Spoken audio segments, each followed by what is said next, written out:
ಶ್ರೀಕೃಷ್ಣ ಸಂದೇಶ. ವೈರಾಗ್ಯವೊಂದೇ ಪರಮಾತ್ಮನ ಸನ್ನಿಧಾನಕ್ಕೆ ಹೋಗುವ ಮಾರ್ಗ. ಭಗವದ್ಗೀತೆಯ ಈ ಶ್ಲೋಕಗಳ ತಾತ್ಪರ್ಯ ಹೀಗಿದೆ: ಭಗವದ್ಧಾಮಕ್ಕೆ ಹೋಗುವುದು ಹೇಗೆ?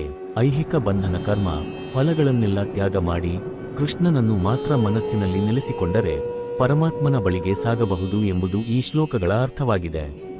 ಭಗವದ್ಗೀತೆ ಅಧ್ಯಾಯ 9 ರಹಸ್ಯತಮ ಜ್ಞಾನ. ಶ್ಲೋಕ 27.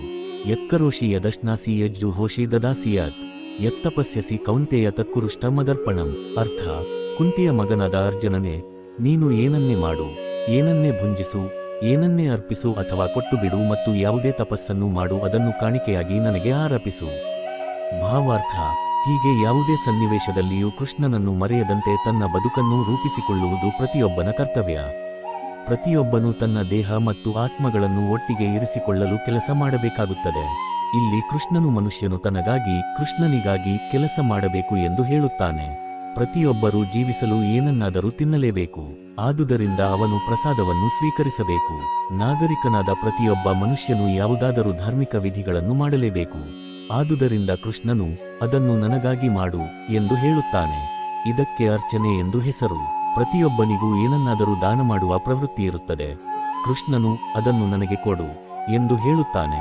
ಶೇಖರವಾದ ಎಲ್ಲ ನಿವ್ವಳ ಹಣವನ್ನು ಕೃಷ್ಣ ಪ್ರಜ್ಞೆಯ ಆಂದೋಲನವನ್ನು ಮುನ್ನಡೆಸಲು ಉಪಯೋಗಿಸಬೇಕೆಂದು ಇದರ ಅರ್ಥ. ಈಗಿನ ಕಾಲದಲ್ಲಿ ಜನರಿಗೆ ಧ್ಯಾನದ ಪ್ರಕ್ರಿಯೆಯಲ್ಲಿ ಬಹಳ ಒಲವು. ಈ ಯುಗದಲ್ಲಿ ಇದು ಕಾರ್ಯಸಾಧ್ಯವಲ್ಲ. ಆದರೆ ಹರೇ ಕೃಷ್ಣ ಮಂತ್ರವನ್ನು ತನ್ನ ಜಪಮಣಿಯೊಂದಿಗೆ ಜಪಮಾಡುತ್ತಾ ದಿನದ 24 ಗಂಟೆಗಳು ಕೃಷ್ಣ ಧ್ಯಾನದಲ್ಲಿ ಯಾರಾದರೂ ಕಳೆಯುವುದಾದರೆ ಭಗವದ್ಗೀತೆಯ 6ನೆಯ ಅಧ್ಯಾಯದಲ್ಲಿ ಸಮರ್ಥವಾಗಿ ತೋರಿಸಿದಂತೆ ಆತನೇ ಖಂಡಿತವಾಗಿಯೂ ಅತ್ಯಂತ ಶ್ರೇಷ್ಠ ಧ್ಯಾನಿ ಮತ್ತು ಅತ್ಯಂತ ಶ್ರೇಷ್ಠ ಯೋಗಿ. ಅಧ್ಯಾಯ 9 ರಹಸ್ಯತಮ ಜ್ಞಾನ. ಶ್ಲೋಕ 28. ಶುಭಾಶುಭ ಫಲೈರೇವಂ ಮೋಕ್ಷ್ಯಸೆ ಕರ್ಮಬಂಧನೈ ಸನ್ಯಾಸಯೋಗಯುಕ್ತಾತ್ಮ ವಿಮುಕ್ತೋ ಮಾಮುಪೈಷ್ಯಸಿ. ಅರ್ಥ: ಈ ರೀತಿಯಲ್ಲಿ ನೀನು ಕರ್ಮಬಂಧನದಿಂದ ಮತ್ತು ಅದರ ಶುಭಾಶುಭ ಫಲಗಳಿಂದ ಬಿಡುಗಡೆ ಹೊಂದುತ್ತೀಯೆ. ಈ ತ್ಯಾಗ ತತ್ವದಿಂದ ನಿನ್ನ ಮನಸ್ಸು ನನ್ನಲ್ಲಿ ನೆಲೆಸಿ ನೀನು ಮುಕ್ತನಾಗುತ್ತೀಯ ಮತ್ತು ನನ್ನ ಬಳಿಗೆ ಬರುತ್ತೀಯೆ. ಭಾವಾರ್ಥ: ಶ್ರೇಷ್ಠ ಮಾರ್ಗದರ್ಶನದಲ್ಲಿ ಕೃಷ್ಣ ಪ್ರಜ್ಞೆಯಲ್ಲಿ ಕರ್ಮ ಮಾಡುವವನನ್ನು ಯುಕ್ತ ಎಂದು ಕರೆಯುತ್ತಾರೆ. ಇದಕ್ಕೆ ಶಾಸ್ತ್ರೀಯ ಶಬ್ದ ಯುಕ್ತ ವೈರಾಗ್ಯ. ನಾವು ಈ ಐಹಿಕ ಜಗತ್ತಿನಲ್ಲಿ ಇರುವವರೆಗೆ ಕರ್ಮ ಕೆಲಸ ಮಾಡಲೇಬೇಕು. ಕರ್ಮವನ್ನು ಬಿಡುವಂತಿಲ್ಲ. ಹಾಗೆ ಕರ್ಮಗಳನ್ನು ಮಾಡಿ ಫಲಗಳನ್ನು ಕೃಷ್ಣನಿಗೆ ಅರ್ಪಿಸಿದರೆ ಅದಕ್ಕೆ ಯುಕ್ತ ವೈರಾಗ್ಯ ಎಂದು ಹೆಸರು ಎಂದು ರೂಪ ಗೋಸ್ವಾಮಿಯವರು ಹೇಳುತ್ತಾರೆ. ವಾಸ್ತವವಾಗಿ ಸನ್ಯಾಸದಲ್ಲಿ ನೆಲೆಸಿದಾಗ ಇಂತಹ ಚಟುವಟಿಕೆಗಳು ಮನಸ್ಸಿನ ದರ್ಪಣವನ್ನು ಸ್ವಚ್ಛಗೊಳಿಸುತ್ತವೆ. ಕರ್ತನು ಕ್ರಮವಾಗಿ ಆತ್ಮಸಾಕ್ಷಾತ್ಕಾರದಲ್ಲಿ ಮುನ್ನಡೆದಂತೆ ಆತನು ಸಂಪೂರ್ಣವಾಗಿ ದೇವೋತ್ತಮ ಪರಮಪುರುಷನಿಗೆ ಶರಣಾಗುತ್ತಾನೆ. ಆದುದರಿಂದ ಕಡೆಯಲ್ಲಿ ಮುಕ್ತನಾಗುತ್ತಾನೆ. ಈ ಮುಕ್ತಿಯನ್ನು ಖಚಿತವಾಗಿ ಹೇಳಿದೆ. ಈ ಮುಕ್ತಿಯಿಂದ ಆತನು ಬ್ರಹ್ಮಜ್ಯೋತಿಯೊಂದಿಗೆ ಒಂದಾಗುವುದಿಲ್ಲ, ಆದರೆ ಪರಮ ಪ್ರಭುವಿನ ಲೋಕವನ್ನು ಪ್ರವೇಶಿಸುತ್ತಾನೆ. ಇದನ್ನು ಇಲ್ಲಿ ಸ್ಪಷ್ಟವಾಗಿ ಹೇಳಿದೆ. ಮಾಂ ಉಪೈಷ್ಯಸಿ, ಆತನು ನನ್ನ ಬಳಿಗೆ ಬರುತ್ತಾನೆ ಎಂದರೆ ಭಗವದ್ಧಾಮಕ್ಕೆ ಹಿಂದಿರುಗುತ್ತಾನೆ. ಮುಕ್ತಿಯಲ್ಲಿ 5 ಹಂತಗಳಿವೆ. ಮೇಲೆ ಹೇಳಿದಂತೆ ತನ್ನ ಬಾಳಿನಲ್ಲಿ ಸದಾ ಪರಮ ಪ್ರಭುವಿನ ನಿರ್ದೇಶನದಲ್ಲಿ ಬದುಕಿದವನು ಒಂದು ಹಂತದವರೆಗೆ ವಿಕಾಸ ಹೊಂದುತ್ತಾನೆ. ಈ ಹಂತದಿಂದ ಅವನು ದೇಹವನ್ನು ಬಿಟ್ಟ ನಂತರ ಭಗವದ್ಧಾಮಕ್ಕೆ ಹಿಂದಿರುಗಿ ಪರಮ ಪ್ರಭುವಿನ ಸಹವಾಸದಲ್ಲಿ ನೇರವಾಗಿ ನಿರತನಾಗಬಹುದು.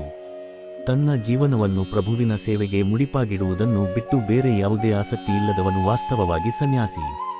ಅಂತಹ ಮನುಷ್ಯನು ತನ್ನನ್ನು ಪ್ರಭುವಿನ ಪರಮ ಇಚ್ಛೆಯನ್ನು ಅವಲಂಬಿಸಿದ ನಿರಂತರ ಸೇವಕ ಎಂದೇ ಭಾವಿಸುತ್ತಾನೆ. ಹೀಗಾಗಿ ಅವನು ಏನನ್ನೇ ಮಾಡಲಿ ಪ್ರಭುವಿನ ಪ್ರಯೋಜನಕ್ಕಾಗಿ ಮಾಡುತ್ತಾನೆ. ಅವನು ಯಾವ ಕಾರ್ಯವನ್ನೇ ಮಾಡಲಿ ಅದನ್ನು ಪ್ರಭುವಿನ ಸೇವೆ ಎಂದು ಮಾಡುತ್ತಾನೆ.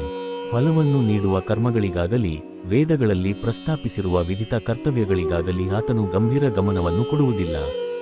ವೇದಗಳಲ್ಲಿ ಪ್ರಸ್ತಾಪಿಸಿರುವ ವಿಧಿತ ಕರ್ತವ್ಯಗಳನ್ನು ಸಾಮಾನ್ಯ ಮನುಷ್ಯರು ಮಾಡಲೇಬೇಕು.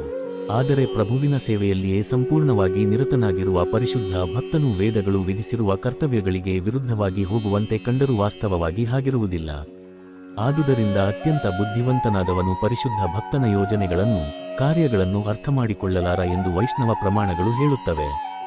ಭಗವಂತನ ಸೇವೆಯಲ್ಲಿ ಸದಾ ನಿರತನಾಗಿರುವವನನ್ನು ಅಥವಾ ಭಗವಂತನ ಸೇವೆ ಮಾಡುವುದು ಹೇಗೆ ಎಂದು ಸದಾ ಯೋಚಿಸುತ್ತಾ ಯೋಜನೆಗಳನ್ನು ಮಾಡುತ್ತಿರುವವನು ಈಗಲೇ ಸಂಪೂರ್ಣವಾಗಿ ಮುಕ್ತನಾಗಿದ್ದಾನೆ ಎಂದು ಭಾವಿಸಬೇಕು. ಮುಂದೆ ಅವನು ಭಗವದ್ಧಾಮಕ್ಕೆ ಹಿಂದಿರುಗುವುದು ಖಚಿತ. ಹೇಗೆ ಕೃಷ್ಣನು ಎಲ್ಲ ಟೀಕೆಗಳನ್ನು ಮೀರಿದವನೋ ಹಾಗೆಯೇ ಇಂತಹ ಭಕ್ತನು ಎಲ್ಲ ಐಹಿಕ ಟೀಕೆಗಳನ್ನು ಮೀರಿದವನು.